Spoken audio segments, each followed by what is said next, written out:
Hello, fuckers. Welcome to another episode of Sloss and Humphreys on the road. This episode, there is no Humphreys. It is Sloss and Wool, as in Glenn Wool, the great Glenn Wool. Anyway, it's a very funny episode with me and Glenn. Very, very funny. We do not talk about my nuptials at all, really.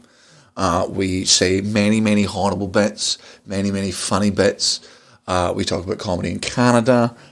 We talk about vasectomies, and we riff heaps, and I laughed fucking loads, like a lot, like way more than I do with Kai, so good episode to tune in on.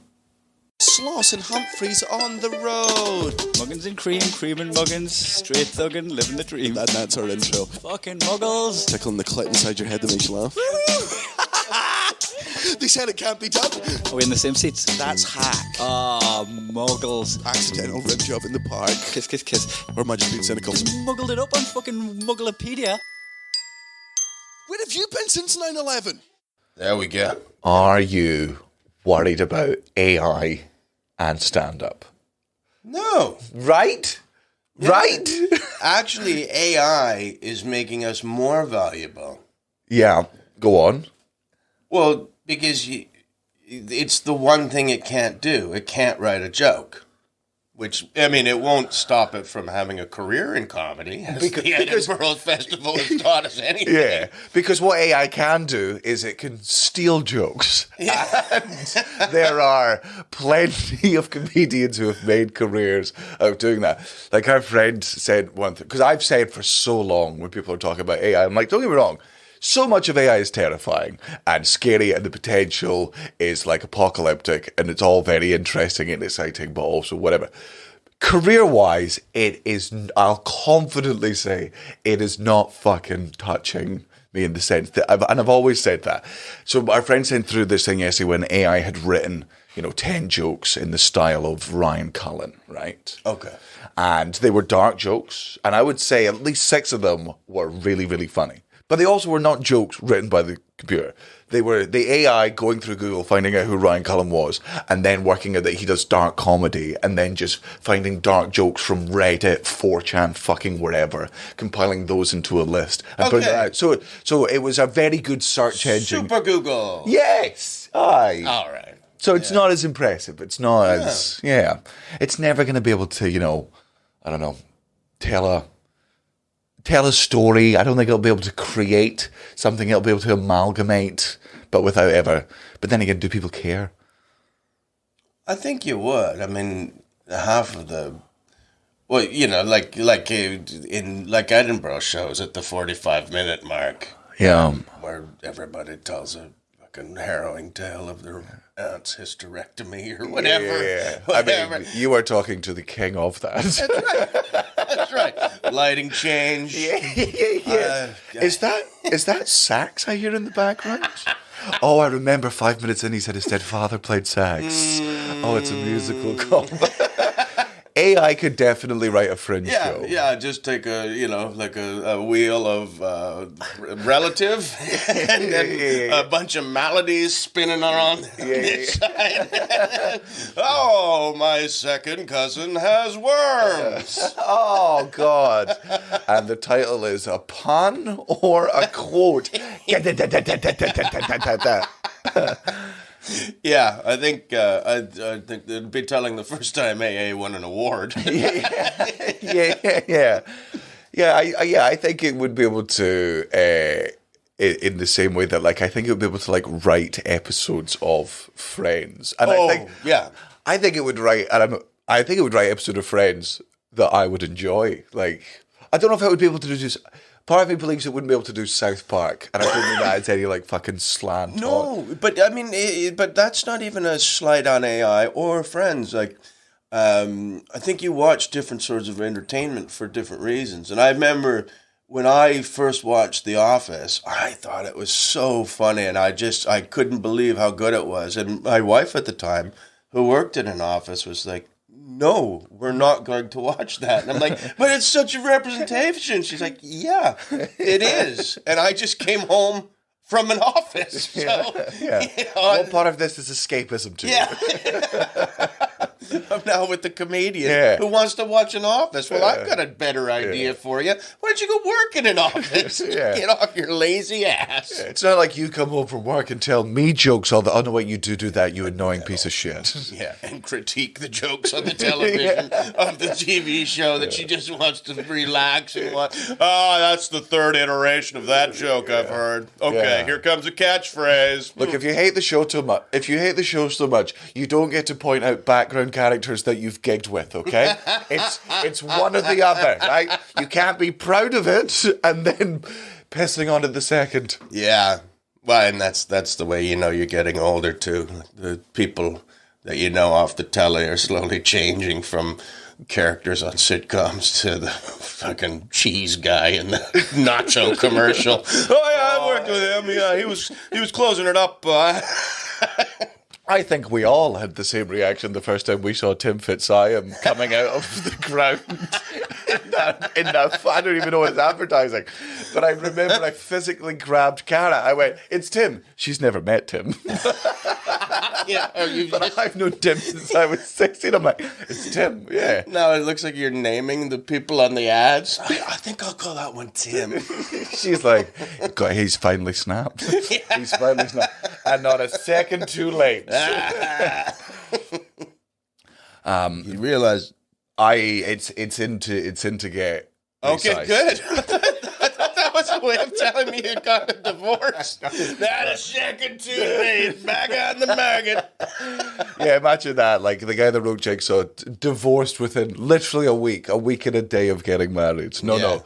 I took it to get resized. Jigsaw part 2. Yeah. Fetch me my quill. AI. I have a conundrum for you. It's time to be rich and sad again.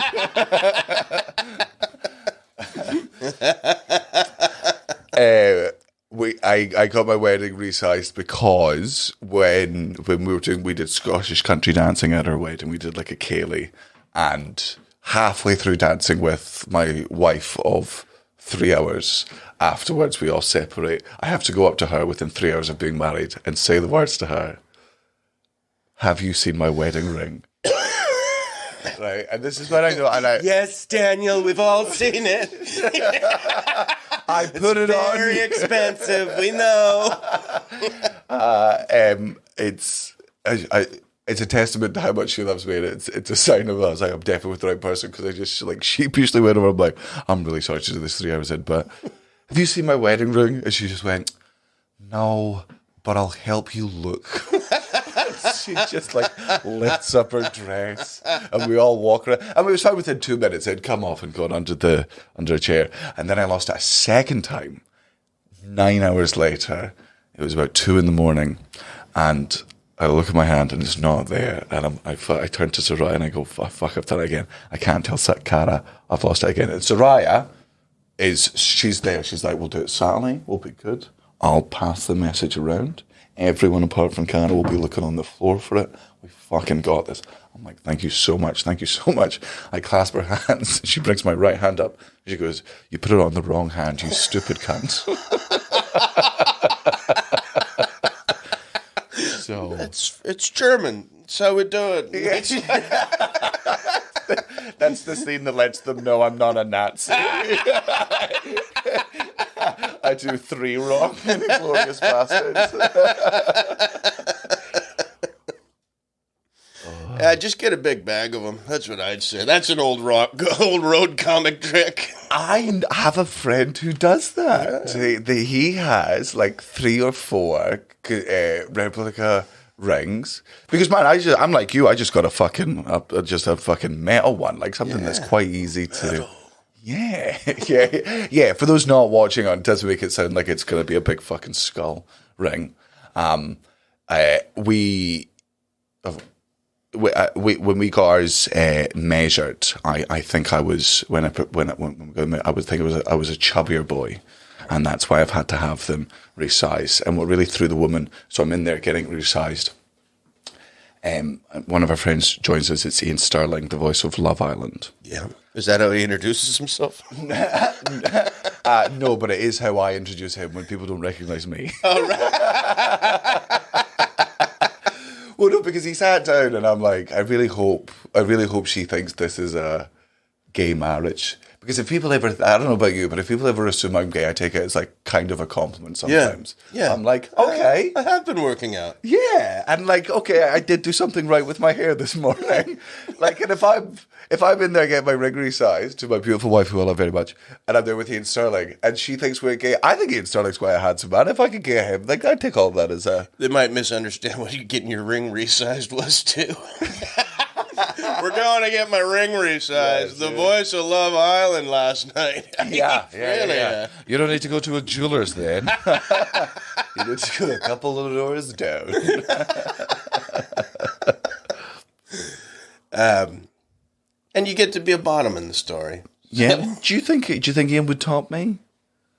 I don't know what the rules are anymore. No, I think if I was to ever be gay, I think I would leave it up to if both of us didn't have a preference, or if we both had the same preference, I think you would have to leave it down to wrestling. Yeah. I think that's how it started. It's just wrestling that got out of hand. Yeah. And I think I did have a I think as the gay lifestyle is more and more accepted, and it's just not an issue. Fuck wrestling could get into the Olympics. Fuck wrestling could get in. Yeah. Because that's what the Olympics originally was. I know. That's why the Greeks were doing it. Yeah. What's this pinning? Like 1, 2, 3? No. It was pinning down little boys. Insertion. Getting on top. 1 for 3. Yep. Spreading yourself out on top. They were doing it all in the nude. I'm pretty sure the original Olympics were all in the fucking nude, right? Yeah. That's why they all have their cocks out in the statues, right? That wasn't just like an artistic choice. That was the story they came up with when they got caught in the woods. What? No, it's a contest. Yeah. I see how far I can hurl my length of rod. And he sees how small of a hole he can get this thing into. Well, it looks like you guys have been having a party. There's a bunch of plates here. No. These are discs. We hurl them. There's no canapes on those. And what are these giant anal beads? No, I yeet them. They're not love eggs. Guys, it's Siege in Rome. It's not that big of a deal. Yeah, you don't need to cover any of this up. Yeah. It explains why the horses are here. No.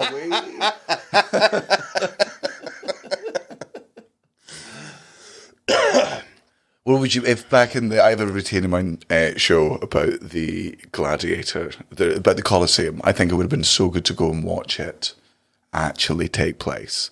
Like if there was a Colosseum nowadays, do you think you would have the stomach to go? Yeah. Yeah. Yeah. Like you never know it's wrong until pages down the history book. There's probably a lot of things we're doing right now. But I mean, knowing what you know now, do you think like if there was just part of the world, right, where if like let's say India just went fuck it, let's go mental, we're bringing back Colosseum fighting. We're doing it, right? We're doing it in like a Hunger Games style thing. It's awful, and it's all the worst things of what the old Colosseum was. It's like promising freedom. It's all that, but it's people getting into fights with animals and each other to the death. Obviously, are you watching it?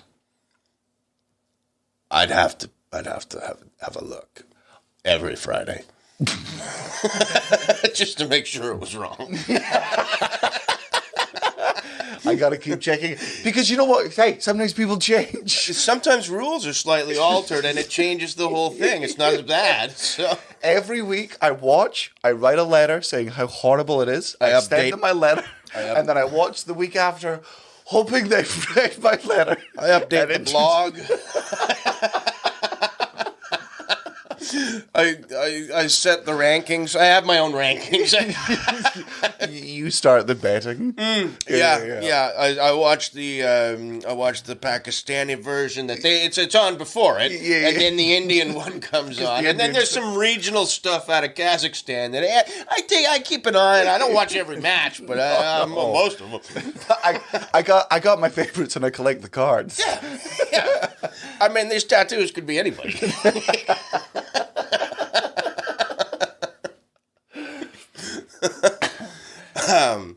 I think I would make such a very, knowing who I am as a person, I think I would make a very big point on this podcast and very publicly about how disgusting it was. And then I would have a second phone. I would have a second phone and lots of diarrhea every Friday. Round about the same time while I watched it in the bathroom. Well, I want to blame it on like my nihilism. I'm just like, I think the world's going to end within my lifetime. So I'm like, part of me is like, oh, don't do it here. Don't do it where. Not in the nice parts. Not in the part of the world where I convince myself that nothing bad happens. Yeah. Because if you did it here, I'd have to attend, and then I couldn't watch it online. Yeah. If you do it in Scotland, I'm gonna have to find like a mask. Let's get ready to rumble.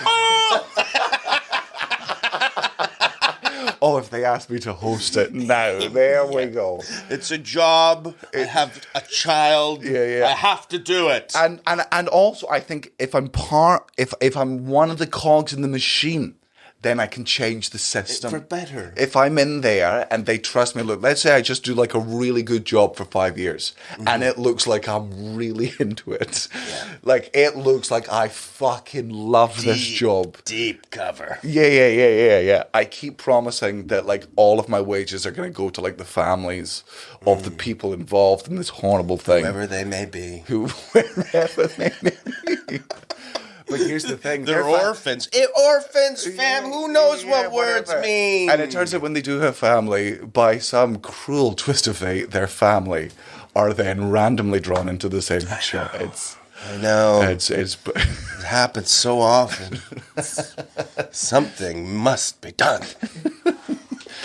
My favourite part of this is the first episode of the podcast since I got married, so there are definitely people who've tuned in just to hear stories.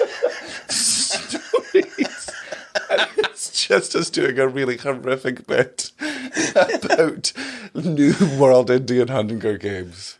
We haven't even talked about the worms yet. No, we haven't. We have since... For the past 2 weeks, we've had lots of people staying in our house. Dun, dun, dun! Lots and lots of people. Yeah, it's a mystery. And I woke up this morning. I was downstairs making my son breakfast this morning, and Jean, one of the guests who's staying in our house, she's been in Italy for a week. Mm-hmm. Took a picture. Mark that down. Yeah. Italy. Uh-huh. Mm-hmm. Clue number one. Jean sent a video to me of at the bottom of our toilet bowl there'd been a worm, and not a garden worm. Oh no, it was a bamboo worm. It looks like a bamboo, but it's a long one. It was the longest one I'd seen. Longest one I've ever seen. Because I when I was young, I think when I was about like 10 or 11, I had worms. And they were very small worms. I remember seeing those little white things. This was way bigger worm than that. Mm. So Jean is like, hey, don't mean to alarm you, but like, could this be yours or Kara's? I mean, we're like, we have an ensuite, so we don't shit in that toilet. No. It's a gross toilet. It's where we grow our worms. It's where we grow our worms. Our bum worms. But because we had so many people staying at our house, like the night before we all went down to the wedding, we had people babysitting Kaylin, we had people staying there since. About the toilet's been used by, I'm going to say, minimum 8 people. Yeah. Well, what you need to do... But what do? You did a good thing. You did a very good thing. Something I never would have fucking done. You went upstairs for a shower, and then 2 minutes later you came back downstairs, and I thought something was wrong with the shower, and you went, hey, not to alarm you, but somebody in your family has worms. There's one in the bottom of the toilet, and I told you that story. Man, if somebody else, if there was a worm in somebody else's toilet, I would have taken that to my fucking grave. If there was blood in somebody else's toilet, I would have been like... I don't want to have that conversation with someone. Well, I felt I did it correctly. You though. did? I didn't pull the alarm in the bathroom. The security alert. You didn't come downstairs going, who's this? Yeah, excuse me. Huh? Huh? Don't make me measure it. Everyone get out their buttholes. I'll sniff you. I could sniff a worm. I got a 5-year-old. You're not going to get away. Yeah, no, you did. You did it in a very, very couth, very caring, nice, discreet way. Again, also not how I would have done it, but I never would have brought it up. I don't see it as confrontation, but what you need to do is you need to anti-bac all of the toilet, like where you flush, and the and bleach it. Yeah, anti-bac or bleach. Okay, it's the same thing. But the where you wash your hands too, because the eggs will be on the flush and the faucets. Jesus, and that's how they continue their journey through life. Oh, so Jesus, yeah, and somebody needs to take a pretty hefty worm pill. Yeah, you know what? I would double up. Those are pretty big worms. I would say, well, it looked like it ate the other worms. It was like an inch long. I know. I didn't realize they wriggled around in the bottom of the toilet like that either. No. Like, so it's definitely a worm. It's not like, I mean, I don't know where else fucking could it be. Yeah. Like, Well, I've had that kind of worm before. Oh, really? And that was... as big as that? Yeah. Really? Yeah. But what happened, and you'll remember the show that this came from, because I ended up doing a whole big show on it. I got stuck in customs in Indonesia, and because they said they found cocaine on my hands, and they were like, it's heavy there, like they can kill you if they think you're a smuggler. And they had me in the back room, and it was really intense, and they found one of my. I was still when I would travel with CDs. Mm-hmm. They found one, and they were like, "Are you a singer?" And I was about to say no, I'm a comedian, but then I realized that album had Cocaine Gland on it, like all my fucking jokes about cocaine. It's like a 20-minute thing, so I didn't want him to put the album on, and I was like, "Yeah, I'm a singer," and he's like, "Oh, can you sing?" "Oh, my love, oh, my kissing, you don't know what you've been missing." "Oh, boy, come on, everybody." Every time you slap your leg, cold clouds coming up. Hold on, I just need a little tootski. my confidence is low. I can't perform without this stuff. It's like singing powder. But so they're convinced to that, and they're finally like they were like, the guy like leveled with me, and he's like, "Glenn, do you take drugs?" And I was like, "No, I do not. You know, maybe I was a little sort of messed up when I was younger, maybe, but I through all that now. I don't touch it. It's bad like that." And the guy was like yeah, he felt like a Christian hearing what he wanted to hear. And obviously, you know, Indonesia, probably not a Christian, but a religious person. Yeah. So he then went, "Okay," and he called all his buddies back in the room, and he put the glove on, and I was like, "After my lie, you're gonna..." And he lubed his finger all up, and that's when I remembered I had worms. I'd wiped my bum on the plane, and the worm had come out. It'd come out? Yeah, they do. If you're in full bloom, that's how that worm had got out. Yeah, you can wipe your bum, and it'll, you know, sometimes they're like wriggling. it's just coming out like a little fucking an under periscope? Yeah, like it's probably just close to your bum hole, and then gets a, you know, airplane toilet paper too. That's not the smoothest ride. Yeah. They hooked it to the fucking and I'm just like, I got worms. What good could possibly come of this? 2 hours later in customs, the guy's lubing it up, and I just went like that, and he was like, because nobody had ever smiled. Yeah, he's like, "Homosexuality is illegal too, by the way." Yeah, well, stop lubing your finger then. Yeah, you got a lot of lube for a guy who don't like gay sex. That's what I've noticed. Yeah. I told you to spit on it. Yeah. That's okay, we don't need the lube. Yeah. I'll bite the pillow going dry.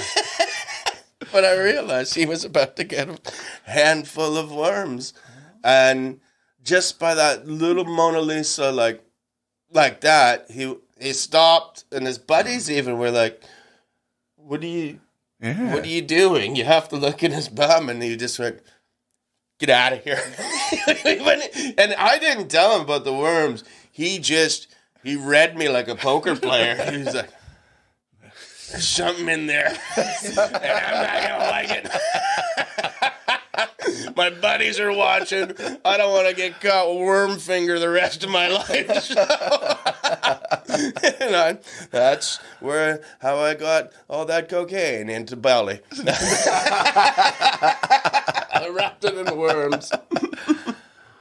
Oh man, Jesus! I mean, the most traumatic part of that story for me. I mean, don't get me wrong; it would give me the fear of all fears to ever have any drugs going near any of those countries. Is always because they are so openly, like Singapore is like, ask us how we got this city so clean.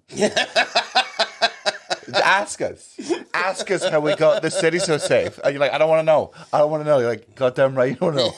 Do we need to remind you of any of the rules? You're like, not at all. No, I like the rules. I hate chewing gum so much. I think it's such a gross, awful. Yeah. Whereas, man, and it does work. So, like, I would never, like, man, I've done drugs in like countries that you shouldn't do drugs in, right? I've done drugs in Russia. I've done drugs in like parts of Europe where it's definitely not allowed. I've done, I've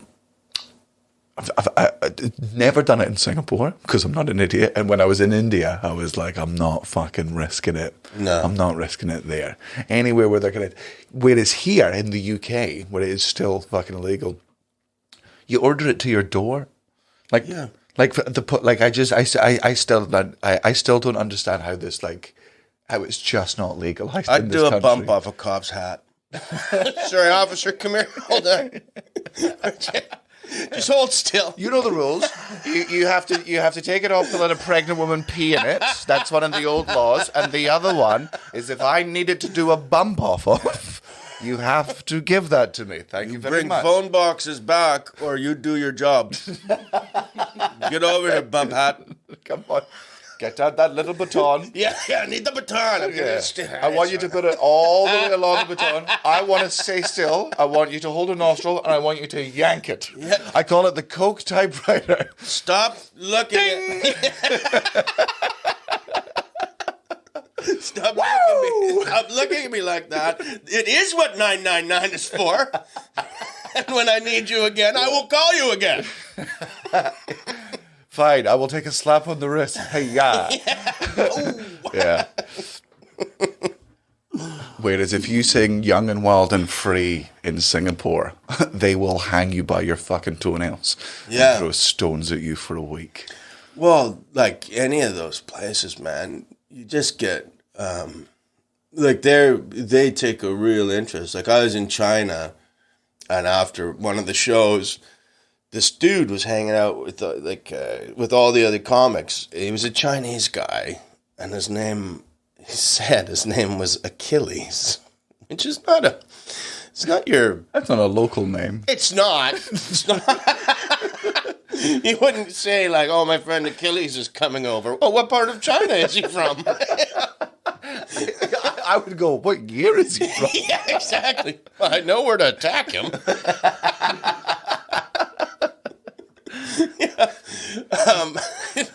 So I automatically had a bit of, but he was hanging out, and he was cracking jokes. He was really funny, really funny. But my father, as a younger man, was a police officer, and I grew up around police officers, and I know, I can tell you when someone's a cop, even if they haven't said it. I know it. Oh yeah. What is it? Is it like just body language? Just general demeanor. Even like in their civvies, they still are in their uniform almost, even in civilian clothing. And there's just a little thing, and it's not like cops are really funny when they're around each other, but when they're not it's just a couple little things you pick up on, and it's sort of universal because at the heart of it, most people who become police officers are doing it for a good reason, And then there's certainly ones that aren't, but there's just little things you can. And he was a good cop, but he hadn't presented himself as such. He had presented himself as an amateur comic named Achilles from Nanjing. So he's talking, but then the conversation's going off because the other guys are Westerners. The other like there are other comics that live there, and the guy that owned the bar was a Westerner. They're starting to go in. They're talking about stuff you shouldn't talk about in China. And I'm not like overthrowing the government, but just drugs and shit. Like it's really serious. So Achilles goes up to take a piss, and I stop the guys. I go, just so you know, that guy's a cop, and be careful, because they do that. Like, I've had it before in other countries where they're just like, fuck that guy. But everybody starts laughing at me. Like they were ripping the shit out of me. He came back to the table and they're still teasing me. And he sits down, he takes a sip of his beer, and they're like, Achilles, you may take interest in this. Glenn thinks you're a police officer. And he was like, he said, who told you I was a cop? Who thinks I'm a cop? Like that? And they were like, no, like it was just like a joke. Yeah, okay, I need to go. Yeah, we all gonna leave. Honestly, boom, gone. And I was sitting there like, so, where do you think he's going, boys?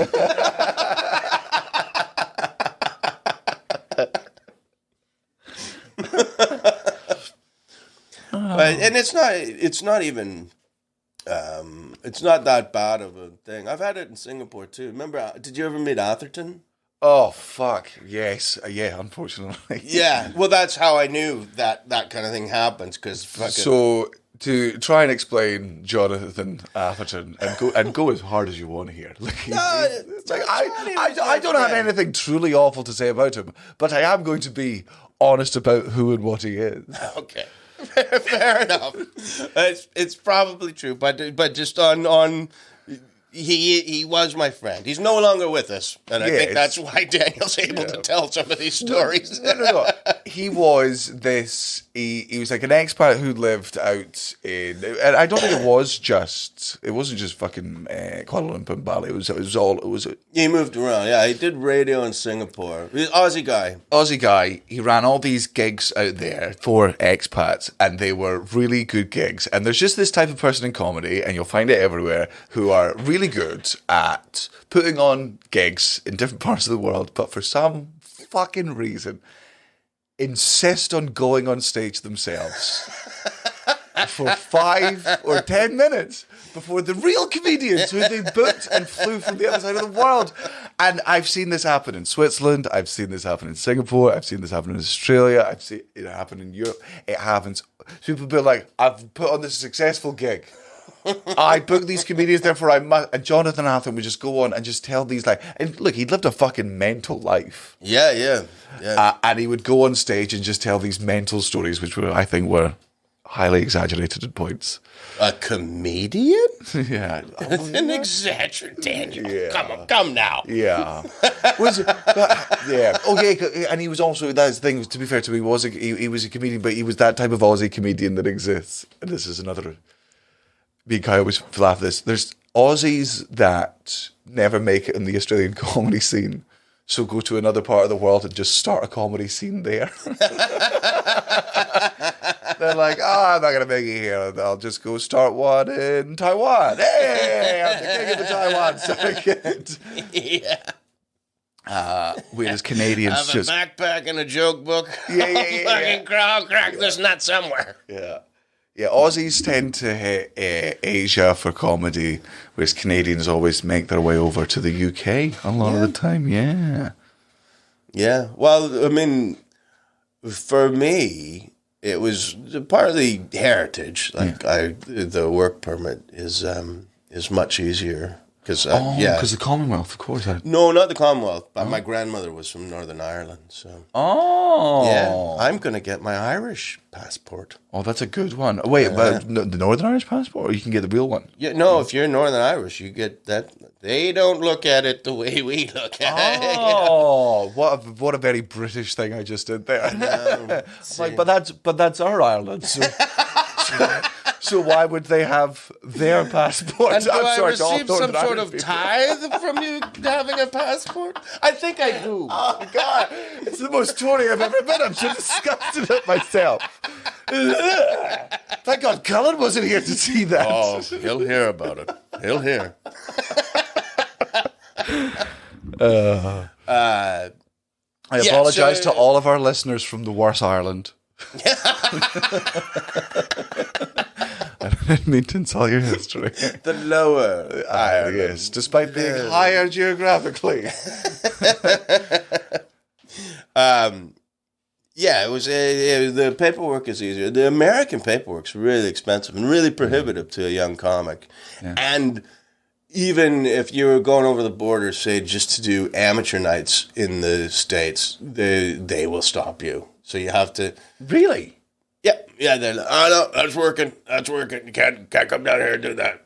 I always say that. I'm like, but I'm like, if I was performing in a theatre, that would make sense. But I'm going to be in a pub performing to 7 fucking cunts. Surely. Like, I'm not even getting paid. Like, surely. I wasn't even going to tell you about this $20 anyway.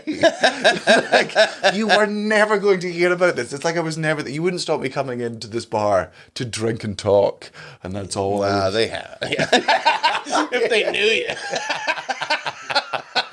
Are you just going to come back in and tell the same stories as you did last week? No. I worked on them. Yeah. I practiced them in front of a mirror. Well, that's creepier. Get the fuck out of here. Yeah. Go back to your mirror. It was just easier to come here. But did you start in Canada? Oh yeah. I had. How old? 19. 19. Yeah. Good. Yeah. As soon as I could, I was like. Were you? How good were you starting, or how long? And if not good, how long did it take you to get good? And your definition of good? The show went really well. The first one. Oh yeah. And this was more to do with having a car than But I was 19. I had a ar. I didn't have anything else to do. I didn't have a job or anything. Maybe I was delivering Chinese food. But anyway, by about 2 months in, I was getting road gigs, which, you have to, those are not easy at all. It was the perfect baptism of fire. But also, Canadian road gigs are very different to British road gigs, where it's like, British road gigs are, I'm going to drive 2 hours to, 1 hour to Glasgow, or 4 hours to Manchester, or... Yeah. As opposed to 15 to Fort St. John. But that's what helped me out, because only like a 19-year-old with nothing else to do, But even in Canada, like a lot of the people that age would be in university and not be able to do it. I just had cut myself off from any other, it was actually quite a responsible thing to be doing. Like, well, at least he's not laying on the couch and masturbating. What are you doing? What are you doing for 15 hours in a fucking car on the way to a gig? Ephedrine. Is that it was Mother's Little Helper for many, many years. It's illegal now, but it's anything called Mother's Little Helper pre-2000s is illegal now. Yeah. It was arguably good. It was a herbal remedy for allergies. And that's why we had to sniff it. Well, you could, but now it would be better known now as the final stage of speed before it becomes crystal meth. Fuck yeah. Yeah, and they were totally legal. A big jug of them when and you could just walk into any shop, and it was that fucking Jesus Christ! Like mothers were obviously parents were taking that and just raising their kids. There's an entire generation of kids that were just raised by parents on speed. Yeah, who were not even in the way that like kids who are like parents are normally on meth or speed are aware that the parents are junkies. Just like, well, the doctor gave me this. No, the doctor wasn't even involved. No, it was the herbal shops. Like the ones with Popeye on the fucking. Oh, so this is like when we fucking did fucking Meow Meow all those years. Understood. And everybody kept it down too. It was really cool because usually. God, yeah. The drug has hit the streets and everybody knows about it because we could all get it. Nobody said shit. It was but it was strong enough that it was it was on par to Coke. Like if you took enough of it, it was strong. Yeah. Be like, I could make this 15-hour drive a 12-hour drive. Oh, yeah. Just let me slam my feet through the bottom of the car and I'll get us there like Fred Flintstone.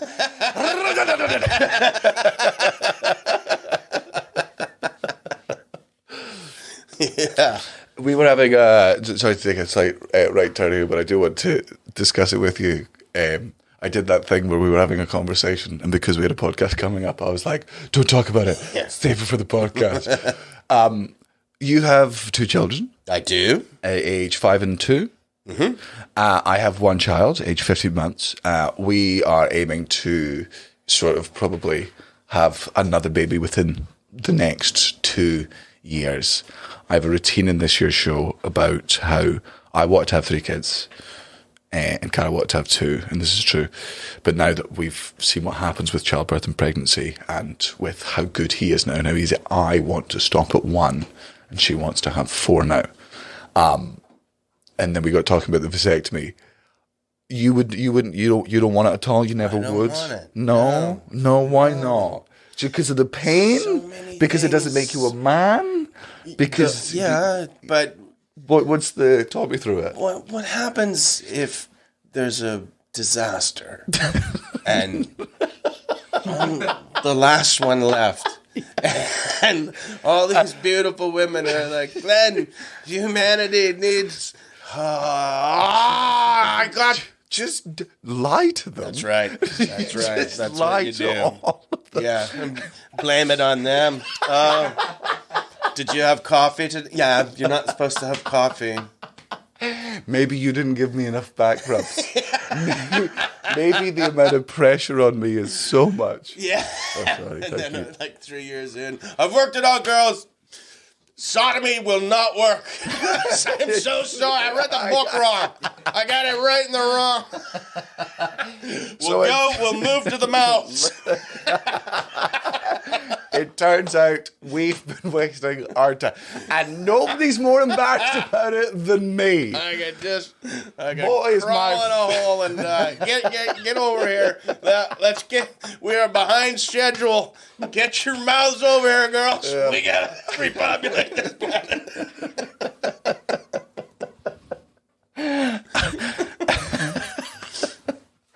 Do you know, I had a terrible thought, and you might want to edit this out. No, we'll keep it in.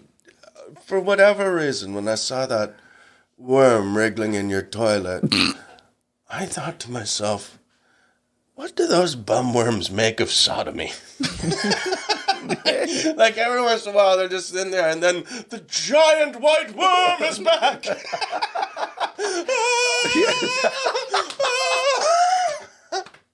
Please drench us with your mama.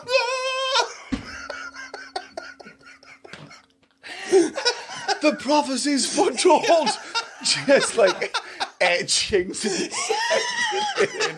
You can think of for prostate exam, the guy's like, I can't feel any tumours or growths here, but there seems to be hieroglyphs in the wall predicting the return of some big black god.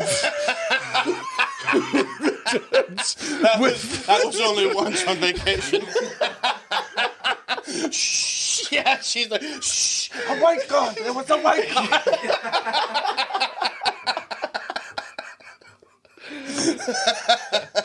There's another prophecy about some sort of 5 small-headed gods comes in as one, blossoms into 5. The Hydra. In fact, Well, that's where it lie. They don't. even now it's worshipping my little finger. It's some sort of mouth of Sauron that's just coming.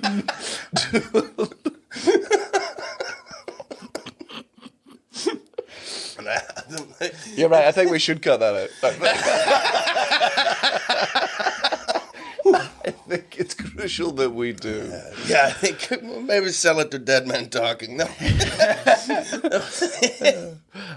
No, we'll keep it. So what? So. Oh, What do you want?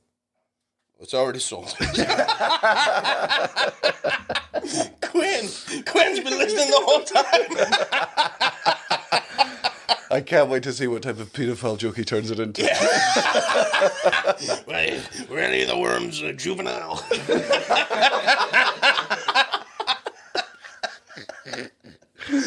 Not interested. Yeah, no. Bass. Yeah, it's just not. It's just not for me. Yeah.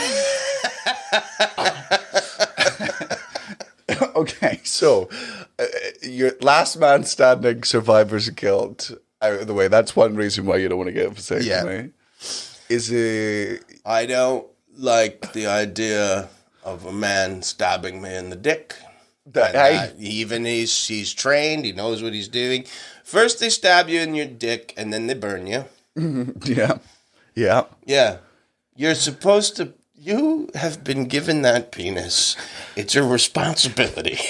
That is true, yeah. You have been handed that penis by failing hands of the past generations. Yeah. And they say, take care of that. Because there's more of us in there. And you gotta give them the best chance in life. And then no place does it like, but when things are a little much, just fucking twist a knot in it like a balloon. No! But it's like, the surgery side of things I absolutely get. For me, the only way I would get it, I gotta be unconscious. I'm like, I don't care what your rules are. Like, we're like, but we can numb the area. Doesn't matter. Doesn't matter if I feel numb. Like, man, wait. Hey, you know what? Leave the legs on. If you need to. Don't let me up, though. My legs, I know what the brain thinks. The legs might be, no! Generations of slosses. They ran for the fields. Yeah, just my top half fully unconscious, but my legs just reacting to the second the first knife goes in, running around like a foal. Like legs working top half. Why the hell did we put this thing by the highway? Stop shooting him in the head! We've numbed us! Aim for his fucking Achilles! Hada! Hada! Achilles the Cobbler, what do you need? The nurse, it's Achilles. I'm not a police officer.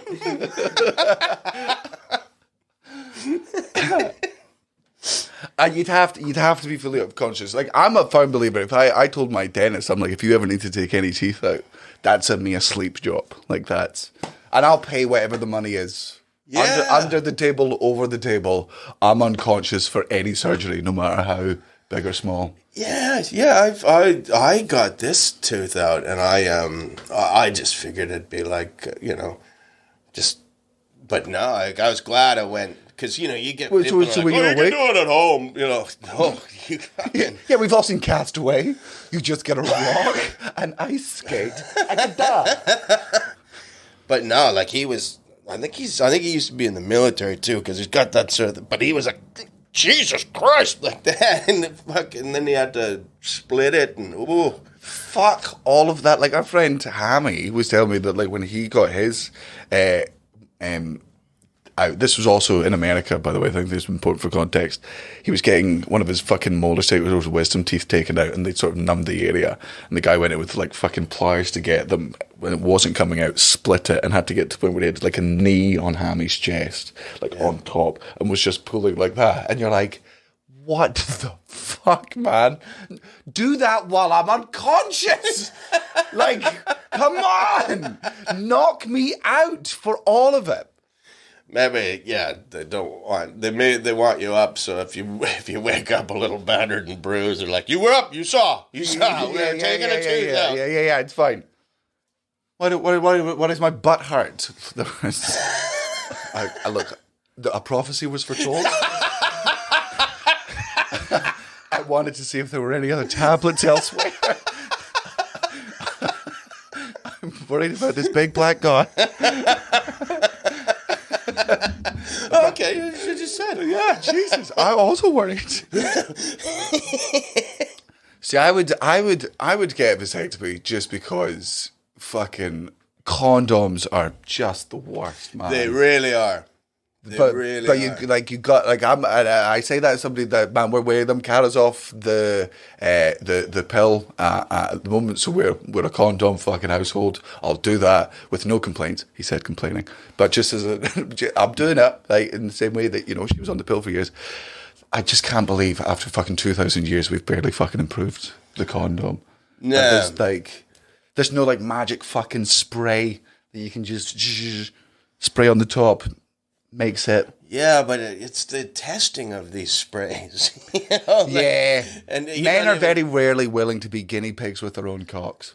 Yeah. Well, and that's why science very rarely... But it's the same reason why you can't get any medicines for pregnant women. It's not that those medicines wouldn't work. It's just they can't test. They can't do medical tests on pregnant women, no matter what sort of refugees they may be. Are you listening? Huh? We all paying attention? You can't do it. Yeah, so, but in the same way, like if you were doing testing birth control, if somebody got pregnant, then you're like, well, that's... And if they didn't want to have the abortion, then you'd probably have to pay. I don't know. I think that's why we lag behind. We are a super pro-abortion household. This household. Oh, I think, yeah. Like we got married last I weekend. think you should have to want one. Yeah. You can't just inflict them on people. No, absolutely not. Not you. No. But it's fine when God does it. You fucking sky rapist. Yeah. Saying it to the camera as if God's watching this, and if he is, he's watching via this and not. He could have it on 2 feeds.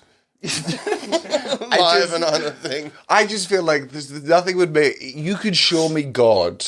You could show me the real God, but if he was watching anything on his iPhone, I'd be like, what? But surely whatever you're watching, you saw. I'm like, I don't believe that would be my first God clue. You would be seeing would be the same as the worm seeing the huge dick. you would think, yeah, but it would be your God, but you get to the bottom of it and it's just some fucking dick from middle management. Like, you think that was God? Oh, okay. Yeah, so condoms suck so much to the point where I'm like, I would absolutely take dick surgery to go bareback for the rest of my God-given life. Yeah. Yeah. Like that to me is a worthy sacrifice. And if she's, I know she could do it on her end, but if she's, well, what can they do on their end? Yeah, she's not wanting to get hers tied because she wants kids. So she's never going to shut that. I got to shut this down at some point. Yeah. I got to take it out back like an old fucking farm dog. Yeah. I got to hold him. I got to look him in the eye. I'll be like, why don't you get your... we had some fun, okay? You and me, boy. Why don't you get that big guy that you travel the countryside with to pet it like to rabbit? Strangle it for one last time.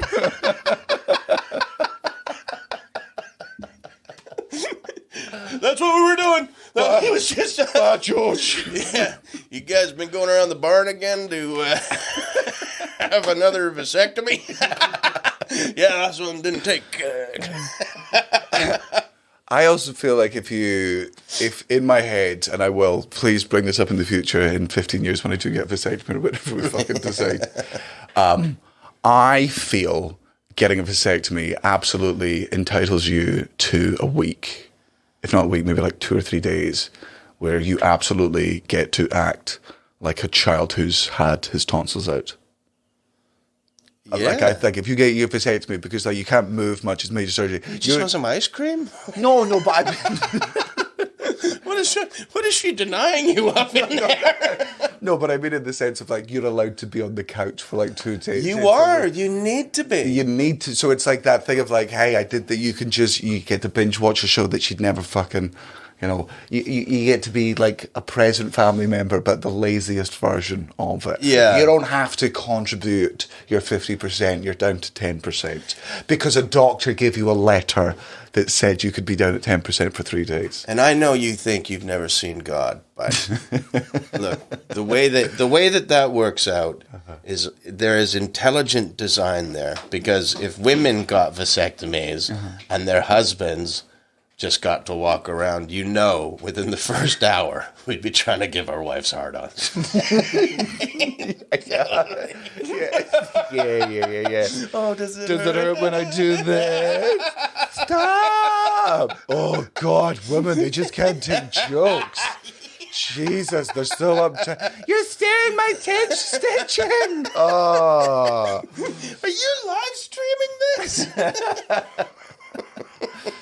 What I expect if I ever get a vasectomy, I'll come home like a fucking, like a war veteran who lost like 2 legs, expecting that exact type of fucking sympathy. Because you still come. It's just I just don't do anything. It's not like you. Well, where are they going then? Yeah, and also, what is it if there's not, like, what I've never understood that, like, you still might come, but like, what's in it then? Have all their tails been cut off? Yeah. And they're just no, but there's. I'd imagine it mean that there'd be no sperm in it, just the sauce. You're gonna need to explain jism to me. I can't.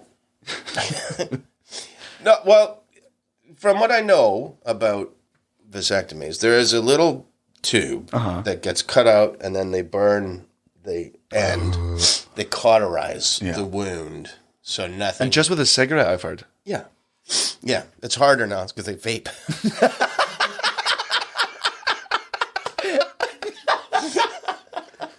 Smells like fucking cheesecake in here.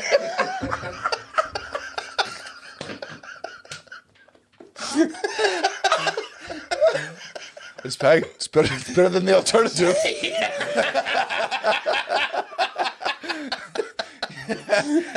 If you want, I can see if they do this flavor burning ball hair. Imagine trying to get that as a vape flavor. Do you have any cauterized scrot? How about freshly burned skin of those bald cats? Do you have that as a flavor? What do you mean I'm weird? Oh, sure, I'll give you my fingerprints. Well, I just need to do this. All right, well, fair enough. Another register?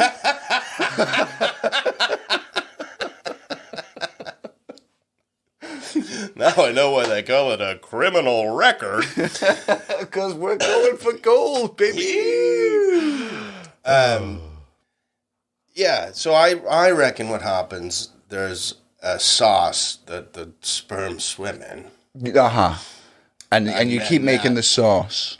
You must still make the sauce, but the tube that the sperm are supposed to go up is gone. So, but my question is, those sperm, where do they go? Sperm when they die, or just No, the ones that can't get up the tube, are they just in there? Yeah, I think they die and then fall back down and become food for the other sperm on their way past. So what if you make like a super sperm that's just in there, like a Highlander, eating all the other sperms? Like he busts through the tube, right? He busts through like the cauterized thing, and when you're fucking your wife 10 years later, you feel it. Like, he's banging. Oh my god! What the hell? He's loose. He just comes carried by all these worms.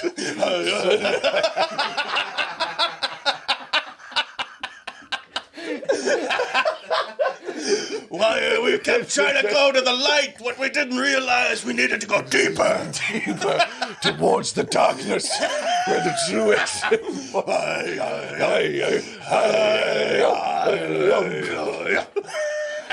launch him through the fucking tube out there. All of your wife's No, I've been wasted. flipping around like a minnow. I don't think we should put that in the toilet. Glenn's gonna think we've got worms. The morning I'd have to come down and get Daniel. Got a little white super sperm swimming all around your toilet. I don't know. He's someone in your family. How'd you know it was mine? He flipped me off and called me a slur. Yeah. Flush it, flush it, flush it. Wash your hands and flush it.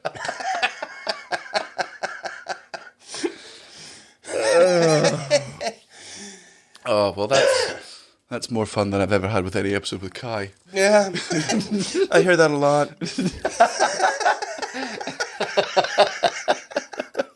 I didn't know you spend that much time with Natalie.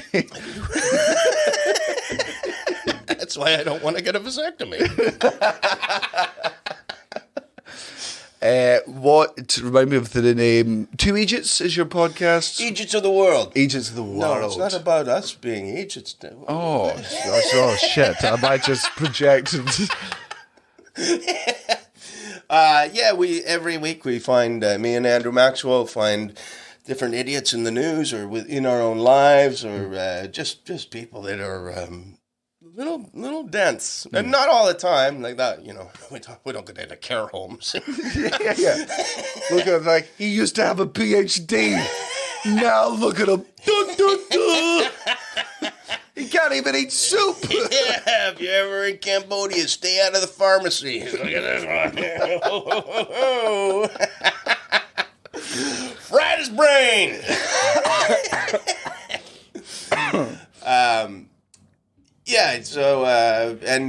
It is the one inexhaustible resource that this world provides us with is you can be pretty sure on a weekly basis about 8 people have been absolute dorks. Now, sometimes it's the same person. World leader-wise, Putin's sort of like the Elvis of...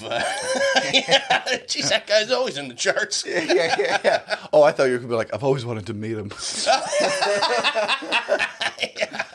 In that I masturbate to him all the time. Yeah, I lost my virginity to the sound of his dulcet tones. Can we play some music? No! We will listen to this speech because he makes some very valid points about the LGBT community. Things you can't say. You get canceled here, but glad he knows. No. Russian Voldemort knows what's up. Oh. And I have an album that has just come out called Tiny Kings of Winter, and that's available in all comedy album places. Let you listen to that. So between those things and the hour of free comedy I've just provided here with little or no help. Yeah. Guy had an ass worm swimming around his toilet. He wasn't going to bring it up. Yeah. And between that, an album and a podcast every week, if you enjoyed this, I'm bringing it. I'm providing. Yeah, content, Let me be your comedy daddy. Come on, get in line. Hop on his knee. Come on. There's plenty of room. Open your mouths. We got to repopulate this world. I said we'll try hole number 2. I've heard your theories on the vagina, and we'll try it last. Okay? It's a moonshot, man. A moonshot. Now lie on your back with the others. All of you start kissing. That's part of it. Thanks, bud. Thank you. It's wonderful.